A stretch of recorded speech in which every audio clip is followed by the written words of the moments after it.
terima kasih atas eksistensi APBI selama ini. Selamat ulang tahun. Per hari ini, status hari ini, energi masa depan Indonesia itu masih batu bara. Sebelum kita berhasil secara masif menggerakkan energi-energi yang lain. Jadi peran Bapak Ibu dalam hal ini menjadi sangat penting. Kami merasakan banyak sekali manfaatnya. Saya secara khusus pada awal sambutan ini ingin mengajak APBI untuk menjadi mitra pemerintah yang konstruktif, yang produktif.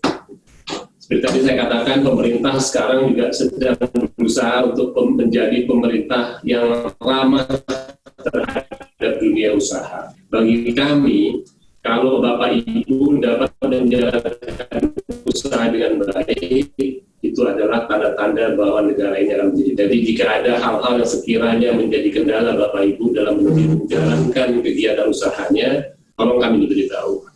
Namun, kita juga tetap harus memegang kesepakatan umum, gitu, bahwa ketika sebuah keputusan sudah dibuat, mari kita patuhi. Mari kita patuhi sampai kita punya solusi yang lebih baik pada masa yang akan datang. Contoh yang menarik misalnya adalah tentang Undang-Undang Nomor 3 Tahun 2020 ini.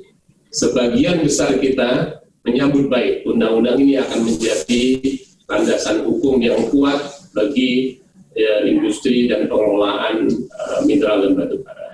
Namun, sebagaimana kita ketahui, masih ada juga beberapa pihak yang ingin memberikan masukan yang masih belum 100% sepakat gitu. Buat saya bagus-bagus saja. Namun, mari kita antisipasi jangan sampai kondisi seperti ini malah membuat upaya kita tidak pada posisi yang produktif. Misalnya, katakanlah kami sekarang sedang menyusun 3 RPP, sedang berusaha keras untuk menyelesaikannya supaya beberapa badan usaha bapak-bapak itu dapat melanjutkan kegiatannya tanpa kendala. Jangan dalam perjalanannya digoyang terlalu kuat, sehingga nanti tidak selesai pada waktunya. Itu akan membawa dampak yang tidak baik bagi siapapun. Kita sadar bahwa tidak ada yang sempurna di dunia ini. Namun kalau ingin kita ubah, mari kita ubah juga pada waktunya. Silakan nanti diusulkan melalui mekanisme yang sesuai dan pada saat yang baik juga. Nah, saya sekali lagi ingin mengapresiasi peran dan kontribusi APBI terhadap masukan-masukan yang sudah disampaikan bagi Undang-Undang Nomor 3 dan juga bagi RPP yang kemarin kita lakukan konsultasi publik, juga menghargai kontribusi seluruh badan usaha dalam memenuhi DMO batubara, kemudian juga sangat menghargai perusahaan-perusahaan dalam berkontribusi pada pembangunan nasional, termasuk penyediaan lapangan pekerjaan. Kemarin kami memberikan beberapa penghargaan kepada beberapa badan usaha yang telah melakukan praktek-praktek kaidah pertambangan yang baik. Pak Boy Thohir juga hadir kemarin dan memborong sebagian besar penghargaan. Poin saya di sini adalah bahwa saat ini kita memang sedang kerja keras untuk memaksimalkan sumber daya alam yang ada, termasuk batu bara. Namun, kita tetap harus menjaga bahwa hak-hak terhadap keberadaan sumber daya alam itu adalah menjadi hak masa depan umat manusia. Sehingga komitmen kita untuk menjaga lingkungan adalah sesuatu yang tidak boleh tidak dilaksanakan.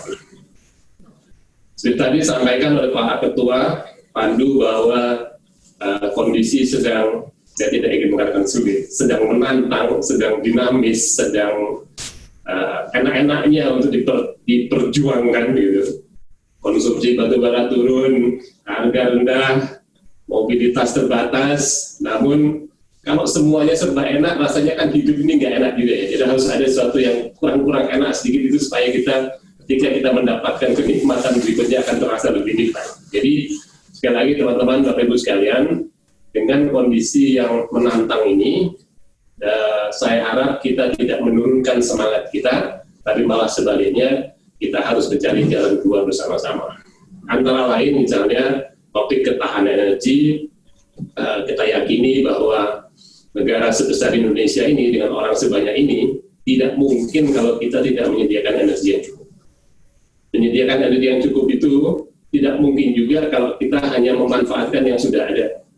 Jadi saya mengajak Bapak Ibu sekalian untuk juga mulai melakukan investasi di bidang eksplorasi agar ketersediaan sumber daya dan cadangan kita dalam jangka panjang akan lebih terjamin.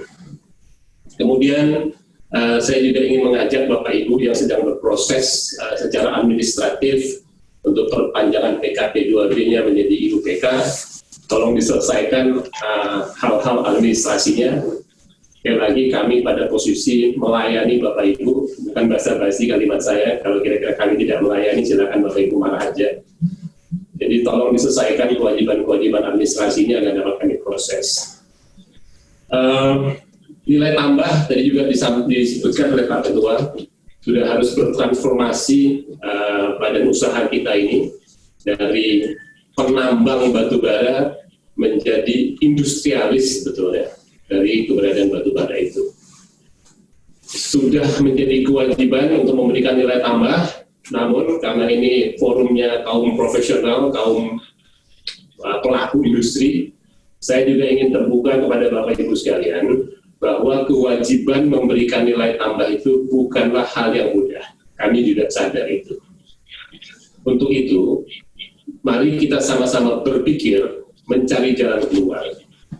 Dengan cara apa nilai tambah ini yang akan kita lakukan, yang secara teknis dapat dilakukan, secara keekonomian membawa nilai manfaat yang lebih, dan juga secara cara pandang berkelanjutan.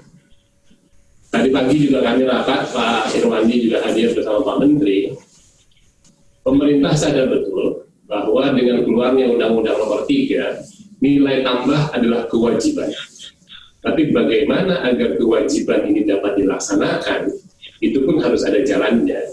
Nah, ada beberapa pilihan yang sudah dikaji, coal to DME, underground coal gasification, dan lain-lain. Nah, saya mengajak Bapak Ibu teman-teman sekalian, mari ikut berpikir, mencari jalan keluar, mengapa misalnya hasil-hasil kajian yang tampaknya semuanya serba layak, kok masih belum ada yang tertarik ya, atau kenapa belum ada yang jadi. Bahkan kata-kata coal gasification, seingat saya 20-25 tahun yang lalu sudah disebut-sebut. Mana buktinya kita bisa melakukannya? Itu adalah tanggung jawab kita bersama. Jadi sekali lagi Bapak Ibu teman-teman sekalian, mari kita manfaatkan keberadaan asosiasi ini dengan sebaik-baiknya. Saya mengundang teman-teman sekalian untuk menjadi pemerintah, menjadi mitra pemerintah secara konstruktif.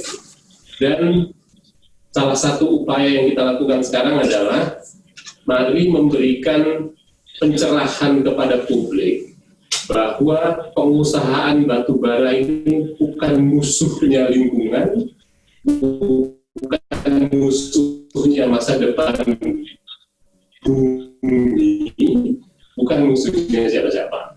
Mari kita lakukan pencerahan, mari kita berikan masukan kepada para pengambil keputusan bahwa yang kita upayakan ini, kita upayakan dengan cara yang bertanggung jawab. Demikian Bapak Ibu, sekali lagi selamat ulang tahun PBI yang ke-31, hebat, bertahan 31 dengan produktif, tetap kompak. Sekali lagi saya ajak, jadilah mitra pemerintah yang produktif, dan mari kita lakukan yang sebaik-baiknya demi kemajuan bangsa Indonesia. Selamat siang, Assalamualaikum warahmatullahi wabarakatuh.